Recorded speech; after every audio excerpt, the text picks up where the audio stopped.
Good day, second year students. And as you know that we were doing the essay by Robert Lynn on good resolutions. To continue with the essay.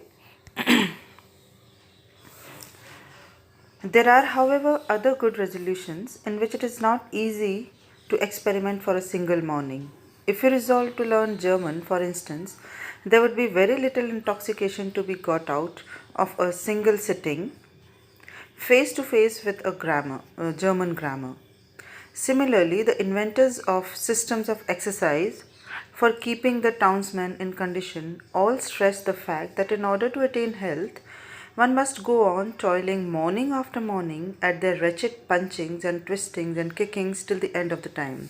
Now, the author wants to say that there are certain resolutions in which doing some action for just one single morning would not do. For example, if you want to learn German, you would need to learn it for days, for weeks, and for months.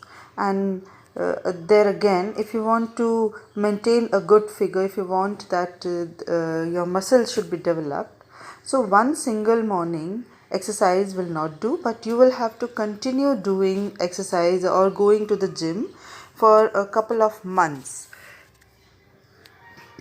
This is an unfair advantage to take of the ordinary maker of good resolutions.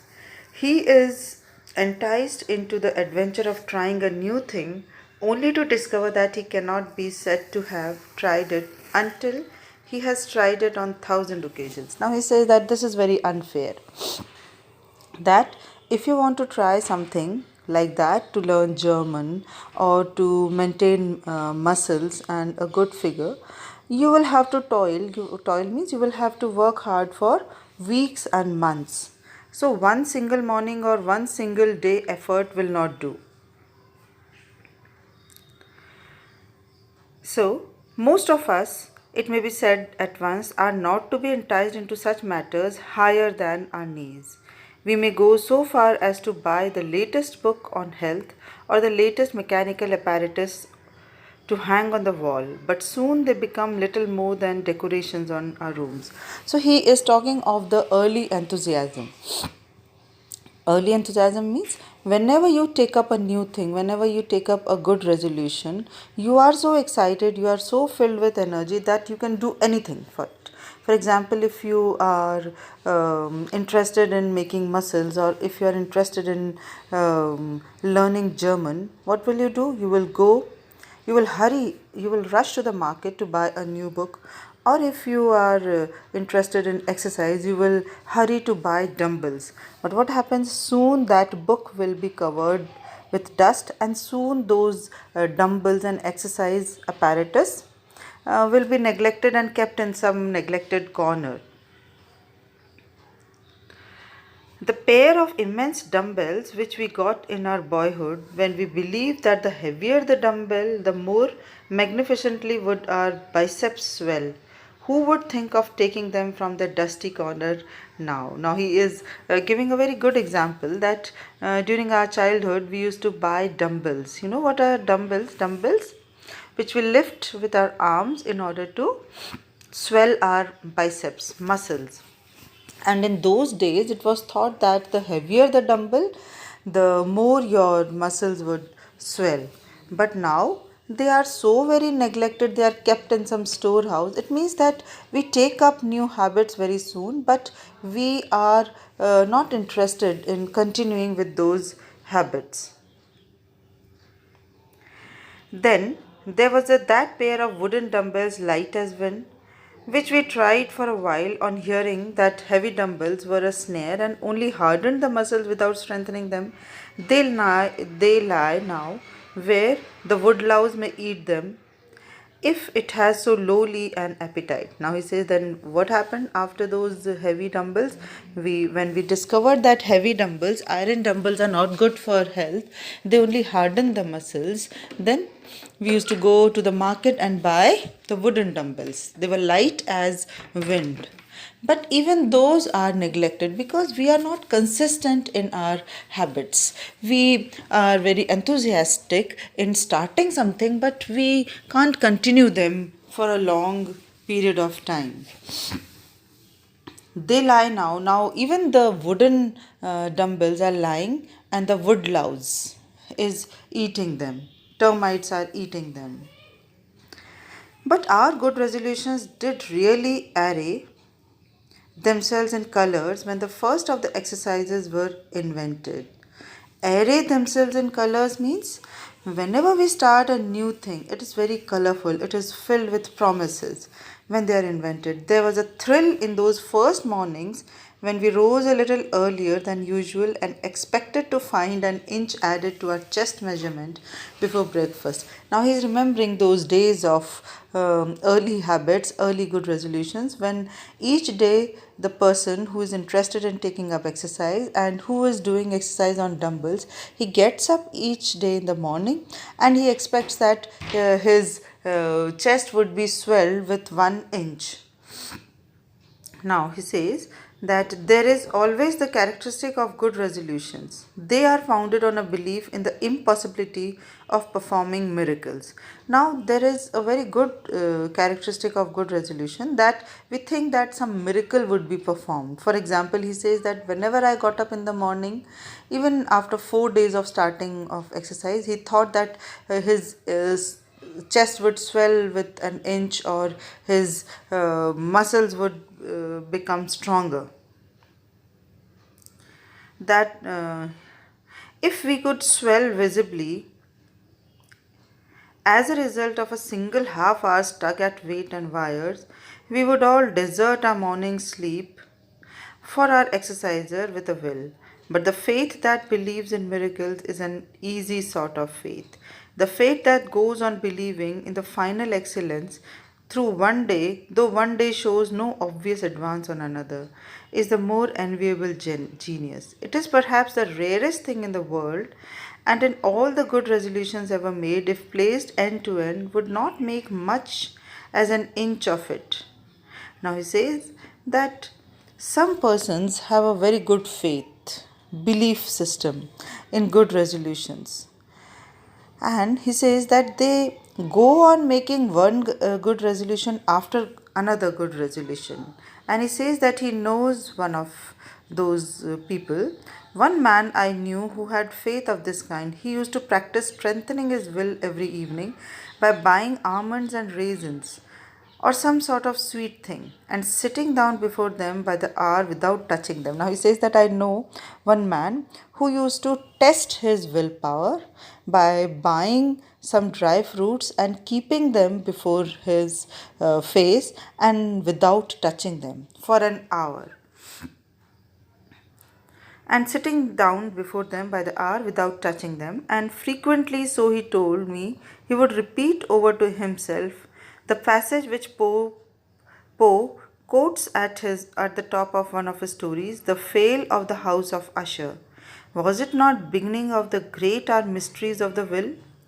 Now he says that he used to read that book, Mysteries. He says that, and he used to concentrate on this sentence, great are the mysteries of the will, because he is talking here of the willpower. He is that person is trying to strengthen his willpower by buying dry fruits every evening and sitting with those dry fruits without touching them, without eating them. So he says, I envied him his philosophic grimness. Grimness means seriousness. I am jealous of his philosophic knowledge. I should never have been able to resist the almonds and raisins. The author says that I can't compete this with this person because I can't resist. I can't control myself if I see almonds and raisins, dry fruit, before me. But the incantation from Poe was not that too, but a desperate clutching after the miraculous. Now he says that we are running after a miracle. We want to perform a miracle. Last paragraph. There is nothing which men desire more fervently than this mighty will. Now, the concluding paragraph says that what is the most important thing which is most desired for in human beings? He says That thing is mighty will. Mighty means powerful willpower. Because if we have willpower, we can perform anything. It may be the most selfish or unselfish of desires. We may long for its own sake or for the sake of some purpose which means more to us than purpose. We are eager to escape from that continuous humiliation of the promises we have made to ourselves and broken. Now he says, why are we doing this? Means why do we make good resolution? Though we are insulted by ourselves each and every year. We make a good resolution on the 31st of December and we can't even follow it till 15th of January.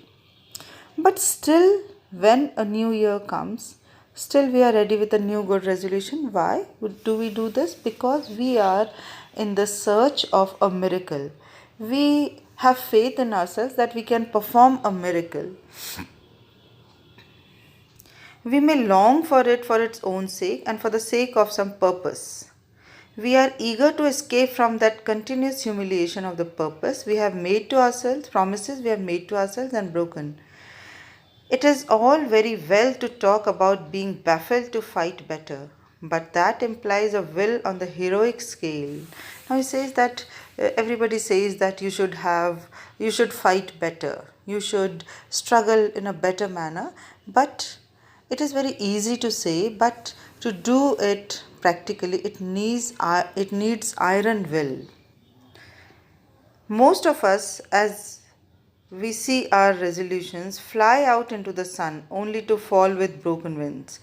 Fly out into the sun means we make so very unreachable good resolutions that it is very difficult for us to keep those promises. On the other hand,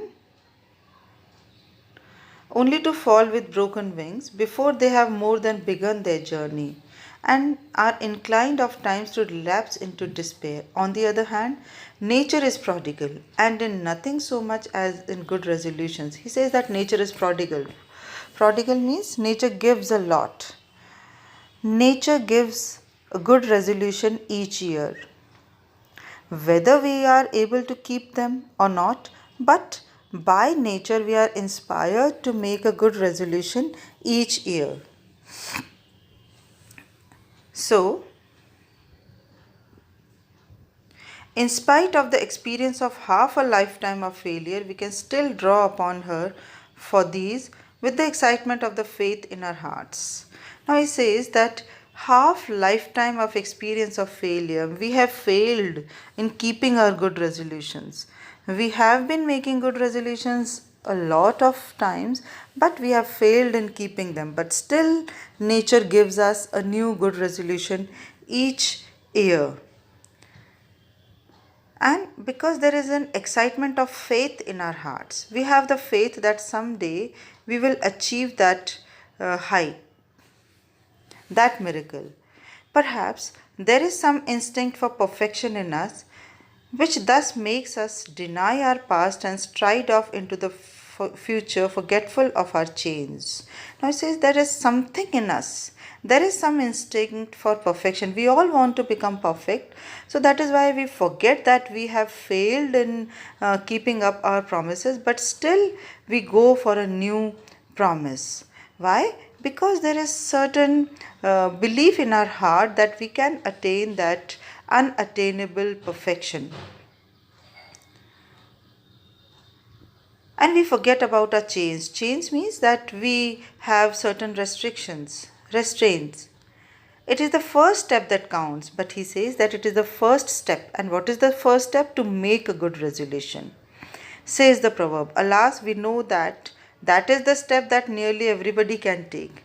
It is when we are about to take the steps that follow that our ankle feels the drag of old habit. The first step is very easy, means starting is very easy, but when we go on with further steps, we can feel the drag and our ankles, they began to have pain. And we begin to feel old habit. Even for those of us who are the richest in good resolutions, are the creatures of habit, just as the badly virtuous are. The only difference is that we are slave of old habits, they are masters of the new one. On the whole, then, we cannot do better as New Year approaches than resolve to go out once more in the quest of the white flower, which has already been allowed to fade too long, where Tennyson placed it in the late Prince Consort's buttonhole. He says that we are again in a quest of the white flower. Quest of the white flower means we are in the search of that perfection. So he says that we should not be discouraged that we are not able to keep our promises, but still we should make good resolutions each and every new year, so that, because he says that there is a little virtue remaining in humanity, and that virtue resides in good resolutions. So in this essay we find good touch of humor, we find wit also. The language is easy and it is filled with examples and anecdotes also. So this is the end of the essay. We will continue tomorrow with another essay. Thank you.